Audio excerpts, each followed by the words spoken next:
Bonjour et bienvenue à cette deuxième édition de la Semaine de l'érable en bref. Du 20 au 26 novembre aura lieu la Semaine nationale de sensibilisation aux dépendances.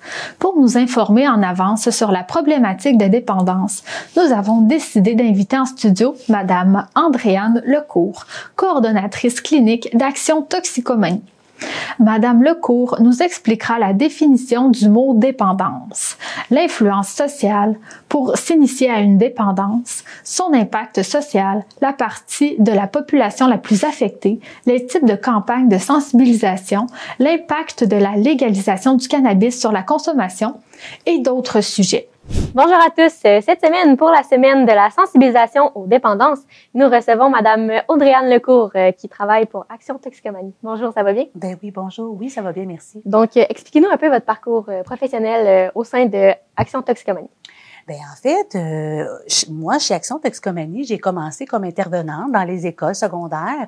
Je m'affairais à faire de la prévention des dépendances et la promotion de saines habitudes de vie. Tranquillement, j'ai gravi les échelons. Je me suis retrouvée responsable de tout le volet parents. On en parlera plus tard. Il y a vraiment une section pour soutenir les parents qui ont des adolescents qui ont des problématiques. J'ai monté progressivement le programme pour les parents. Ensuite de ça, je me suis retrouvée à devenir superviseur clinique.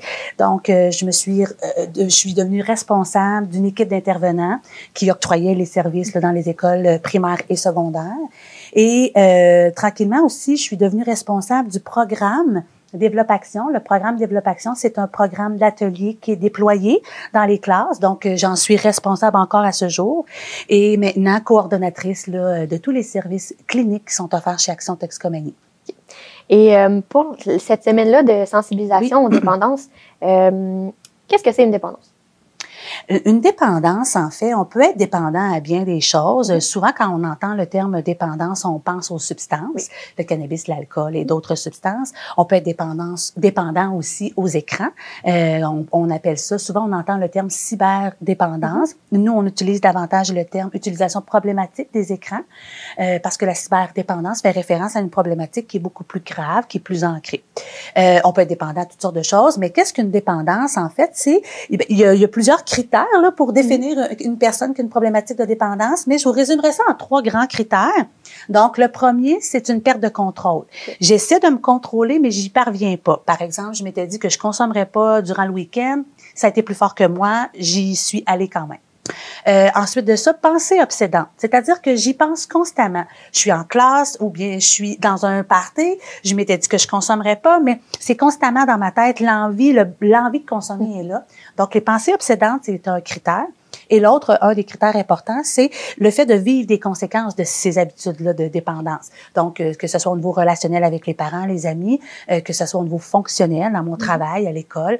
Donc, financier, je me mets à vivre toutes sortes de conséquences. Donc, ces 3 grands critères-là sont des indices pour dire, oh, je suis peut-être en perte d'équilibre à propos de mes habitudes de consommation ou d'utilisation des écrans, par exemple. Est-ce que vous avez des exemples de conséquences? Ah, ben oui, certainement, on le voit. C'est sûr que nous, on a une expertise Action Toxicomanie jeunesse, hein? On dessert les jeunes de 10 à 30 ans. Donc, on va voir vraiment plus au niveau familial des conflits avec les parents, aussi des pertes d'amis ou des amoureux, des amoureuses qui s'éloignent parce qu'ils sont pas en accord avec les choix qu'on fait. Des incidences importantes sur la réussite scolaire. On va voir une augmentation du taux d'absence, une diminution des résultats scolaires. On va voir aussi peut-être un plus haut taux d'absentéisme au niveau du travail, les emplois que les gens vont avoir, des dettes aussi, des dettes financières, que ça soit les jeux d'écran, ben nécessairement des fois ça nécessite des dépenses pour pouvoir augmenter les levels là, dans le jeu, ou des dettes au niveau des dettes de drogue, de substances. Donc, ce sont ce type d'impact-là, mais j'allais oublier, et pour moi, c'est l'un des plus fondamentaux, c'est les incidences que ça a au niveau du développement de problématiques en santé mentale. Et ça, je le mettrais là, au premier rang, malgré le fait que j'en parle en dernier, puisqu'on va le voir, une augmentation de troubles anxieux chez les gens qui ont des habitudes de consommation, une augmentation de troubles dépressifs. Il y a d'autres problématiques en santé mentale aussi qui peuvent émerger de certaines habitudes de consommation. Donc, ça peut aller loin. Ah oui, certainement, mais oui, certainement. Et vous, chez Action Toxicomanie, c'est quoi votre mission? de cette organisation-là? En fait, notre mission chez Action Tox, c'est vraiment de faire la promotion de saines habitudes de vie. On travaille beaucoup le développement de compétences, que ce soit l'affirmation de soi, l'estime, l'identité, pour que les gens se sentent mieux outillés lorsque vient le temps de faire des choix au niveau des habitudes de consommation ou des écrans. Donc, promotion de saines habitudes de vie et prévention des dépendances. Donc, ça veut dire de donner de l'information aux jeunes pour qu'ils puissent justement faire des choix plus éclairés, mais c'est aussi d'accompagner certains jeunes qui, eux, ont expérimenté, ont des questions ou qui ont développé certaines habitudes de consommation. On est là, on les rencontre en individuel pour les amener à cheminer. Donc, c'est vraiment, puis ça couvre, nous, on est en Mauricie, au centre du Québec. Donc, on dessert la totalité des établissements d'enseignement secondaire qui se retrouvent sur le territoire et primaire aussi. Dès la 5e année du primaire, on va octroyer des ateliers en classe pour faire de la sensibilisation. Donc, habituellement, là, c'est du 10 à 30 ans. On va aussi desservir certains adultes. Mais puisqu'on travaille en prévention, souvent les adultes ont des habitudes qui sont plus ancrées. On travaille de concert avec d'autres services en dépendance adultes sur le territoire qui sont donnés par le CIUS, entre autres. Okay. Et pour ces campagnes de sensibilisation-là, oui. Qu'est-ce que vous faites? Qu'est-ce que c'est? Bien, à chaque année, il y a des semaines de prévention, de sensibilisation, de prévention des dépendances. Donc, c'est sûr et certain que nous, on est très proactifs dans nos établissements. On est dans les lieux de vie de ces jeunes-là. Donc, on va faire des kiosques de sensibilisation. On va faire toutes sortes d'activités, des rallyes, des concours pour rallier les jeunes autour du sujet. Et on parle prévention. Donc, on veut leur donner de l'information juste qui est adaptée à leur niveau d'âge pour vraiment qu'ils se sentent mieux outillés. Puis, on essaie de coller aussi les sujets des semaines de prévention aux tendances émergentes. Donc, bien entendu, vous avez certainement pu entendre parler des produits de vapotage, par exemple, ou bien tous les dérivés de cannabis. Peut-être le terme wax pen vous dit quelque chose. Donc, la consommation de cannabis par vaporisation. Donc, dès qu'on a des nouvelles tendances, on essaie de coller les sujets à la semaine de prévention pour mousser un petit peu puis donner de l'information aux gens. Pour actualiser, là. Actualiser totalement. Puis aussi, au niveau des écrans, là, on l'aborde aussi. Donc, oui, on est très, très proactifs sur nos réseaux sociaux et à l'intérieur des établissements d'enseignement aussi lors de ces semaines-là. Et d'un côté plus technique, oui. Quel genre de substances sont le plus consommées? Ben, c'est sûr et certain qu'on a vu vraiment une recrudescence de la consommation des produits de vapotage. Ouais. Nicotine, entre autres, la consommation de nicotine par vaporisation, alors qu'on avait franchement atteint beaucoup de cibles avec la consommation de cigarettes traditionnelles. Il n'y en avait presque plus dans nos établissements. Avec l'arrivée des produits de vapotage, bien entendu, on a vu une augmentation de la consommation de nicotine. Je vous dirais que le cannabis et l'alcool demeurent toujours les substances les plus consommées chez nos jeunes et c'est ce qu'on retrouve aussi à l'intérieur de nos statistiques là, chez Action Toxicomanie. Et quand on parle de cannabis, on peut penser au cannabis, la cocotte, le fumé traditionnel, mais maintenant avec les dérivés là, comme les concentrés liquides là, qu'on retrouve dans les fameuses wax pens, ben c'est sûr que là on voit vraiment une augmentation, surtout la dernière année scolaire là, qu'on a terminée au mois de juin dernier, on a vraiment vu une augmentation de la consommation de produits de cannabis. Et est-ce qu'il y a une raison en particulier? Pourquoi ça a augmenté?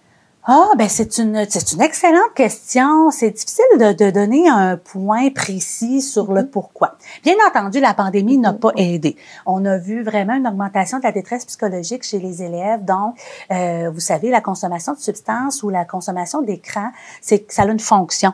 Hein, ça peut détendre, ça peut calmer, ça peut nous changer les idées.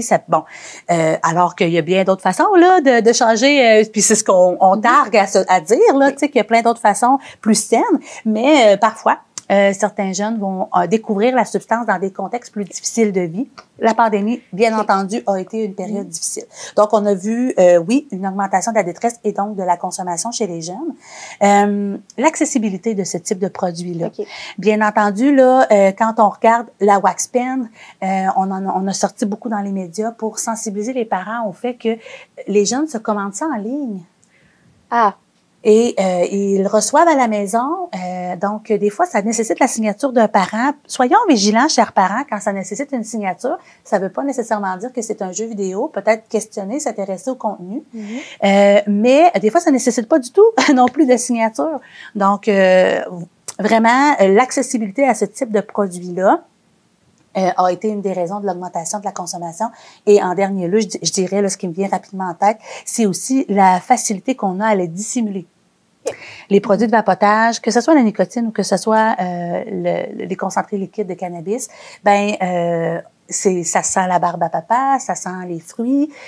Donc, pour les parents, pour les enseignants, les directions d'école, c'est pas si simple que ça que de détecter par l'odeur, par exemple, qu'un élève est intoxiqué. Oui, on va le voir là, par ses comportements, mais avant, c'était plus simple. Ça sentait le cannabis, ça sentait la moufette, on pouvait détecter par l'odeur. Maintenant, puis aussi, tu sais, c'est tout petit. Ce sont de minuscules gadgets qui ressemblent à des clés USB facilement dissimulable dans les mains, dans les poches et tout ça. Donc, tout ça, là, et la mode, hein, c'est une mode.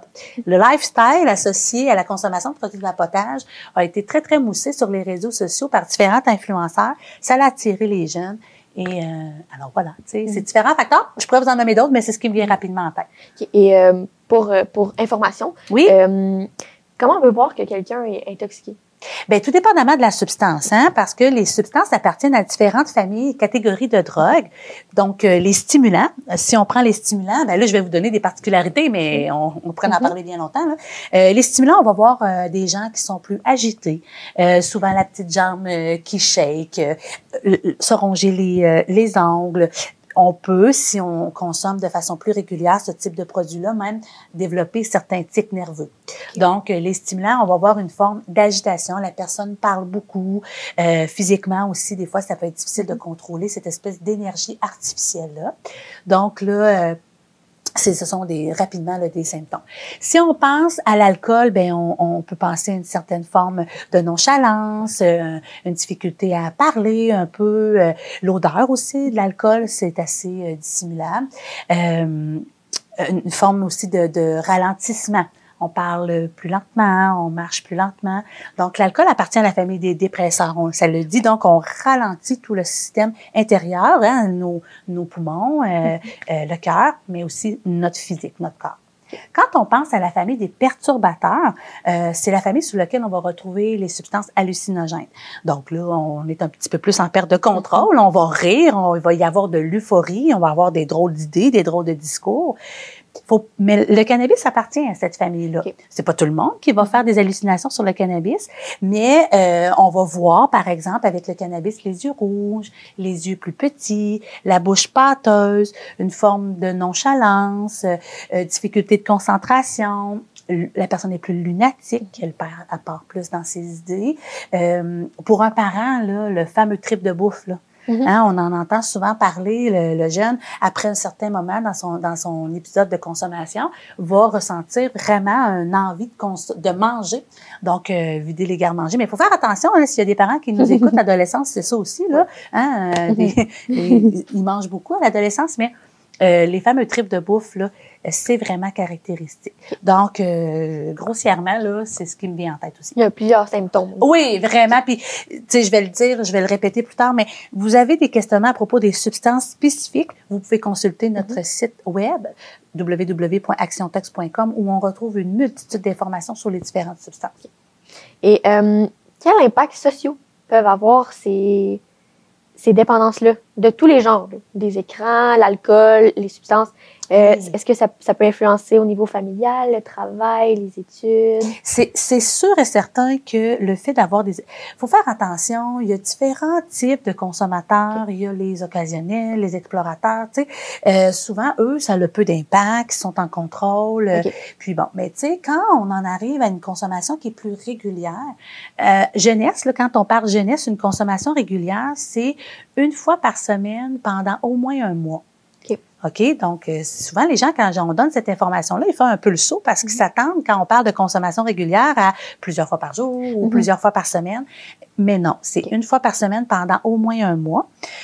Si on est à 3 à 4 fois par jour ou 3-4 fois par semaine, on est dans la surconsommation. Dès qu'on arrive à des habitudes un peu plus régulières comme ça, mais ça se peut que là, ça ait des incidences au niveau de notre humeur, que ça ait des incidences au niveau de notre énergie, de notre sommeil. Il y a différents impacts là, biopsychosociaux, tu sais, au niveau de la consommation. Socialement, bien entendu, pour les parents, je pense aux parents, c'est inquiétant. Hein, c'est inquiétant de découvrir que son enfant a des habitudes de consommation. Donc, ça peut amener les parents à être un petit peu plus vigilants, un petit peu plus suspicieux. Et puis là, dans le fond, mener à certains conflits. Fait que oui, inévitablement, ça peut avoir des impacts au niveau familial. Scolaire, je le nommais tantôt, particulièrement la consommation de cannabis engendre un syndrome qu'on appelle le syndrome amotivationnel. C'est le contraire de motivé. Donc, j'irai demain à mon cours. Je la ferai l'année prochaine, mon secondaire 4. Je trouverai une job là, de la semaine prochaine. On remet à plus tard. Donc, souvent, les gens qui ont des habitudes de consommation plus ancrées, on va observer certaines de pauses sur le rythme naturel des choses. Les choses se font un petit peu plus lentement. Ça ne veut pas dire qu'ils ne le feront pas, mais souvent, c'est un petit peu plus long. Donc, oui, ça, au niveau motivationnel, on va l'observer. Au niveau aussi de la santé mentale, on en parle pas assez. L'impact que ça peut avoir au niveau de l'anxiété, l'anxiété, c'est quelque chose qui peut être un peu paralysant quand vient le temps de se mobiliser. Donc, ou au niveau dépressif, se sentir dépassé, se sentir triste, se sentir fatigué. Donc, ça peut avoir des incidences aussi sur la mise en action par rapport à la réussite. Puis, c'est pas réussir dans la vie, c'est de réussir sa vie, d'avancer, de se réaliser. Des fois, la consommation va nous ralentir au niveau de la réalisation, de l'actualisation de soi. Fait qu'il y a ça. C'est sûr que ça a des coûts. Oui. Ça a des coûts financiers, sociétals, tout ça. Tout cet argent-là qui est investi dans le traitement des problématiques en santé mentale ou au niveau de la santé physique aussi, n'en demeure pas moins que ça a des impacts au niveau de la santé physique, cette consommation-là. Au niveau des écrans, c'est sûr et certain que on en parle moins des impacts au niveau des écrans. Les mêmes, là, tu sais, que ça soit une dépendance aux substances ou une dépendance aux écrans, souvent, le profil d'individu est différent, mais les conséquences sont sensiblement les mêmes. OK. Fait que ça revient toujours un peu au même. Tu sais, le mensonge, les dettes, c'est quelque chose qu'on retrouve dans les deux domaines, là, sans problème. Et selon votre clientèle, pourquoi une personne peut commencer à consommer? Tu sais, il y a autant de raisons à commencer à consommer que de personnes qui s'est retrouvées dans nos services. Okay. D'abord, les premiers épisodes c'est démontré statistiquement que les premiers épisodes de consommation sont souvent liés à une influence sociale. Okay. On se retrouve dans un party, on est entouré d'amis, ouais donc, c'est ça, moi ça fonctionne pour moi, tu devrais apprécier. Bon, il y a souvent un contexte d'influence sociale dans les premiers épisodes de consommation. Rares sont les fois à ce moment-là que c'est pour oublier un problème ou que c'est vraiment dans un contexte de plaisir, de curiosité, d'exploration. Donc, ça, c'est la majorité du temps. Bien entendu, le fait de consommer, on va se dire les vraies choses, ça a un impact au niveau de la production de dopamine dans le cerveau. La dopamine, qui est un neurotransmetteur qui fait ressentir le bien-être, la bonne humeur. Donc, pas tout le temps. Régulièrement, les gens vont ressentir un effet de plaisir lié à la consommation. Et là, ceux qui vont développer des problématiques, c'est que tout à coup, ils vivent une situation difficile. Ça a un nom, ça s'appelle le cycle de la dépendance. Ils vivent une situation difficile, ont expérimenté avec la consommation un épisode de bien-être, un épisode de plaisir, se disent, peut-être que si j'expérimentais ça de nouveau, je pourrais retrouver un sentiment de confort. Donc, ils vont expérimenter. Et là, s'ensuit souvent un cycle. C'est-à-dire que, parce que ça a fonctionné, c'est rapide, c'est instantané, je peux avoir le goût de réessayer et d'emprunter cette espèce de cycle-là régulièrement. Donc, ça peut être parce que je vis des émotions négatives, la tristesse, la colère, je me sens stressée, j'ai besoin de me calmer, j'ai besoin de me changer les idées. Ça me fait quelque chose à faire, je me connais peu, je sais pas trop ce que j'aime, ça, je sais que j'aime ça me fait quelque chose à faire. Je suis timide. L'alcool me permet de me dégêner, de socialiser. Ça me permet de me sentir plus habile socialement. Il y a toutes sortes de raisons là qui amènent les gens à consommer. Et au niveau des causes, vous faites affaire avec une clientèle de 10 à 30 ans, c'est ça? Donc, qu'est-ce qui différencie les causes d'un jeune de 12 ans d'un adulte de 30 ans? Ce qu'on va voir, c'est des jeunes qui... la pression. Hein? On peut le retrouver à l'adulte aussi, là, entendez-moi là-dessus, là, franchement, mais d'appartenance, hein, le sentiment d'appartenance, je veux appartenir à une gang, je veux plaire, je veux être aimée, je veux être entourée d'amis cool. Donc, il y a souvent cette recherche, cette quête identitaire-là à l'adolescence qui peut venir caractériser certains choix. Appartenance particulièrement, puis le besoin d'être aimé. On l'a tous, ce besoin-là. C'est très, très fort à l'adolescence parce qu'on est en train de se construire et on se connaît pas encore beaucoup. Donc, ça peut être une raison. Le milieu familial, quand on est à l'adolescence, on est encore jeune, hein, pré-adolescent, adolescent, on est encore dans ce milieu familial-là, on baigne, on est dedans constamment. Donc, s'il y a des tensions, des difficultés, des séparations, ça peut venir teinter ce besoin-là aussi de venir se changer les idées. Et l'anxiété de performance, aussi présente à l'âge adulte, mais aussi vraiment, ça marque les générations qui sont là maintenant sur les bancs d'école. Cette pression-là à la performance, à la réussite sociale, les réseaux sociaux contribuent bien entendu à cette performance-là parce que tout est si liché, tout est si arrangé, fait que bon, tu sais, ça vient contribuer à augmenter ce sentiment de stress-là. Donc ça, on peut le voir plus à l'adolescence. L'adulte, il y a quelque chose de plus cristallisé, de plus ancré, de blessé, c'est plus difficile à réparer. Des fois, ce qu'on va voir à l'adulte, puis c'est pas toujours le cas, mais ce qu'on peut voir, c'est une personne qui consommait du cannabis, qui a fait un bout de chemin par rapport à la consommation de cannabis, qui a transféré vers le jeu d'hasard et d'argent ou vers les écrans, parce que bon, ça a moins d'incidence sur sa santé mentale, sur sa santé physique, il est plus à la maison, donc moins de conflits. Et il y a des solutions aussi pour s'en sortir. Il y a de la désintoxication. C'est ça? Ah, complètement. Tu sais, il y a toutes sortes de solutions. Bien entendu, le premier pas, c'est d'en parler. Puis c'est pour ça qu'il existe des ressources communautaires et publiques pour qu'on puisse amorcer la discussion. Le fait d'en parler va nous permettre de regarder avec un peu plus de recul notre situation puis d'aller chercher des outils aussi. Donc, nous, quand on travaille en atelier, quand on fait des ateliers en classe pour sensibiliser puis outiller les jeunes, on va vraiment faire la promotion de la demande d'aide. Donc, demander de l'aide. Donc, le fait d'en parler, ensuite de ça, d'identifier à l'intérieur d'un suivi avec un intervenant le besoin qui est comblé par cette consommation-là, ces habitudes-là, et de pouvoir trouver des alternatives pour être capable de répondre à ce besoin-là sans nécessairement être dans des comportements un peu d'autodestruction. Donc, il y a ça. Donc, mettons qu'on place Action Toxicomanie dans un continuum de services. Action Tox est un service de prévention. Donc, nous, on est là vraiment comme point de départ. Les ateliers en classe, c'est vraiment le premier point de départ pour promouvoir les services en dépendance. Les jeunes peuvent nous faire des demandes de services pour venir en individuel. Nous, on utilise toutes sortes d'outils pour être en mesure de bien évaluer les besoins, les niveaux de soins que les gens ont besoin. C'est des couleurs, vert, jaune, rouge. Vert, ça va, tu as peut-être besoin d'informations, je vais répondre à tes questions. Jaune, oh, là, il y a une habitude qui est en train de s'installer. Rouge, il y a une dépendance. Quand un jeune est rouge dans nos services, on va l'accompagner vers les services en dépendance jeunesse du CIUS. Anciennement, on appelait ça Don Rémy. Mauricie, Centre du Québec. Maintenant, on appelle ça les services en dépendance jeunesse du CIUS. Donc, c'est des services qui s'offrent dans les écoles aussi, mais qui vont faire que du rouge. Et quand un jeune a besoin de plus, c'est-à-dire que ça nécessiterait peut-être une thérapie fermée, eh bien là, il existe toutes sortes de centres de thérapie jeunesse. Sur le territoire ici, nous, on travaille beaucoup avec le Grand Chemin qui est à Saint-Célestin. Donc, c'est vraiment un continuum de services qui est très, très bien établi en Mauricie et Centre du Québec. On est une région modèle pour toutes les autres régions au Québec, d'ailleurs. Donc, à l'adulte, nous, on peut faire la même chose. On peut travailler avec l'individu, l'évaluer, s'il nécessite des besoins plus spécifiques, on va le référer, l'accompagner. C'est pas du référencement, appel, puis on peut y aller avec lui. On est vraiment une organisation très humaine.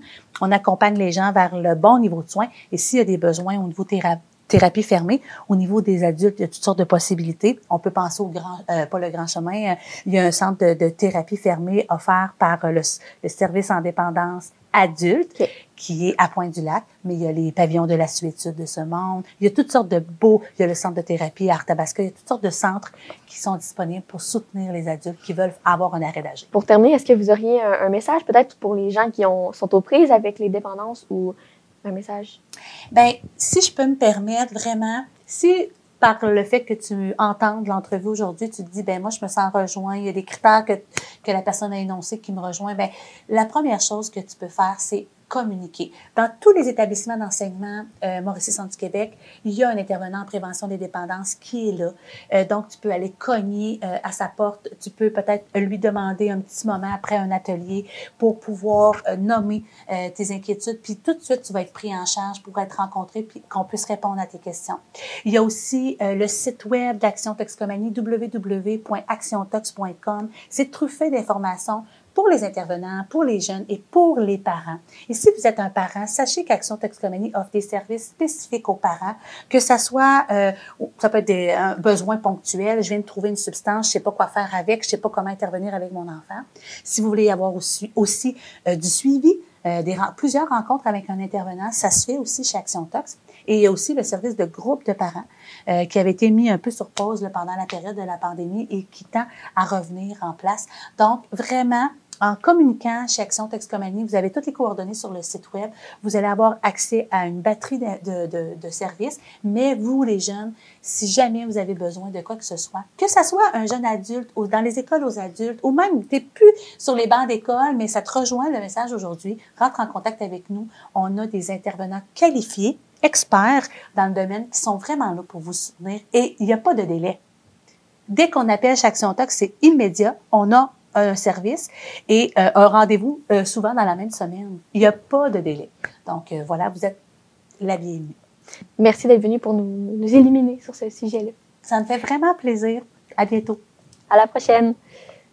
Vous avez entendu les principaux enjeux sur les dépendances afin d'anticiper la Semaine nationale de sensibilisation aux dépendances qui aura lieu à partir de dimanche prochain, le 20 novembre. Si vous voulez rester informé sur l'actualité de la MRC de l'érable, nous vous recommandons de visualiser nos 2 éditions de l'érable en bref de la semaine prochaine, à partir de mardi et mercredi, respectivement. Notre émission Érable approfondie sera disponible aussi à partir de samedi. Sinon, on vous dit à la prochaine. Passez une excellente semaine.